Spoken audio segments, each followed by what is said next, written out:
اس کا ذکر جو ہے قرآن پاک میں اللہ تبارک و تعالیٰ نے سورہ اسراء میں یہ فرمایا ہے، اور فرمایا کہ سبحان الذی اسرا بعبدہ لیلا من المسجد الحرام الی المسجد الاقصی، فرمایا کہ پاک ہے وہ ذات جو رات کے مختصر وقت میں اپنے بندے کو لے گئی مسجد حرام سے مسجد اقصی تک۔ ہے کہ معراج النبی صلی اللہ علیہ وسلم کے حوالے سے مسلمانوں کا کیا عقیدہ اور کیا نظریہ ہونا چاہیے، تو اس حوالے سے عرض یہ ہے کہ امام جلال الدین سیوطی شافعی اور قاضی ایاز مالکی رحمہ اللہ نے امام شافعی رحمہ اللہ سے یہ نقل کیا ہے کہ اگر کسی بھی نبی کو جو معجزہ دیا گیا اس کی مثل یا اس سے بڑھ کر معجزہ نبی کریم علیہ السلام کی ذات گرامی کو عطا فرمایا گیا۔ مختلف انبیاء کو معراج نصیب ہوئی، لیکن ان کی جو معراجیں تھیں وہ جسم کے ساتھ، جسم کے اعتبار سے لامقام جانا نہیں تھا، یعنی ان کا معراج یہ نہیں تھا کہ وہ ساتوں آسمانوں پر گئے یا وہ سدرۃ المنتہا پر گئے، انہوں نے عرش معلیٰ کو اپنے قدموں سے زینت بخشا ہو، ایسا نہیں ہے، بلکہ کسی کو زمین پر تمام کی تمام کائنات دکھا دی گئی، جیسے حضرت ابراہیم علیہ السلام ہے، حضرت موسیٰ علیہ السلام ہے، ان کا تذکرہ جو ہے یہ قرآن و حدیث کے اندر موجود ہے۔ تو نبی کریم علیہ السلام کو جو معراج کرائی گئی وہ ان تمام انبیاء علیہ السلام سے بڑھ کر معراج تھی۔ ایک تو یہ کہ رسول اللہ صلی اللہ علیہ وسلم کو رات کے مختصر سے وقت میں اللہ تبارک و تعالیٰ نے آپ کو معراج کروائی، تو وہ مسجد حرام سے مسجد اقصی تک، پھر اس کے بعد رسول اللہ صلی اللہ علیہ وسلم مسجد اقصی سے آسمانوں پر آپ کو بلایا، پھر آسمانوں سے عرش پر، پھر عرش سے لامکان تک۔ تو ہمارا جو معراج کے حوالے سے جو عقیدہ ہے، جو نظریہ ہے، وہ یہ ہے کہ رسول اللہ صلی اللہ علیہ وسلم کو جو معراج نصیب ہوئی ہے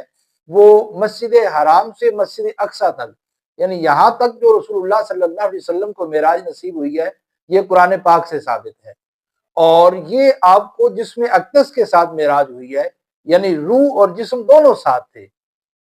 ایسا نہیں ہے کہ فقط روح کو اللہ تبارک و تعالیٰ نے جو ہے وہ معراج کرایا ہو، تو بلکہ اس کا ذکر جو ہے قرآن پاک میں اللہ تبارک و تعالیٰ نے سورہ اسراء میں یہ فرمایا ہے، اور فرمایا کہ سبحان الذی اسرا بعبدہ لیلا من المسجد الحرام الی المسجد الاقصی، فرمایا کہ پاک ہے وہ ذات جو رات کے مختصر وقت میں اپنے بندے کو لے گئی مسجد حرام سے مسجد اقصی تک۔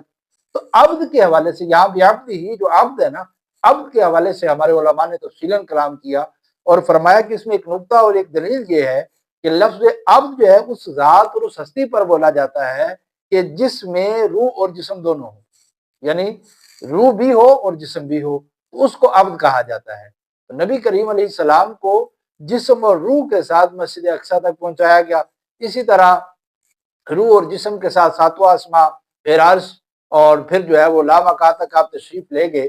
تو وہاں کے جو معاملات تھے وہ خود نبی کریم علیہ السلام اللہ کی عطا سے جانتے ہیں۔ تو میں یہ عرض کر رہا تھا کہ معراج کے حوالے سے اہل سنت و جماعت کا جو عقیدہ ہے وہ یہ ہے کہ معراج حق ہے، اور معراج کا ثبوت جو ہے قرآن و حدیث سے ہے۔ اب دیکھیں، مسجد حرام سے مسجد اقصی تک کا جو معراج ہے نا جی، یہ قرآن پاک سے ثابت ہے، اور کوئی مسجد حرام سے مسجد اقصی تک اصلاً کہے کہ کوئی معراج نہیں ہے تو یہ گویا کہ انکار ہے قرآن پاک کا، اور یہ کفر ہوگا۔ اور پھر اس سے آگے جو آپ نے معراج کیا، مطلب یہ ہے کہ آسمانوں سے اور اس سے اوپر آپ تشریف لے گئے اور عرش معلیٰ پھر لامکان، یہ حدیث مشہورہ سے ثابت ہے، تو اس کا انکار جو ہے یہ گمراہ ہے۔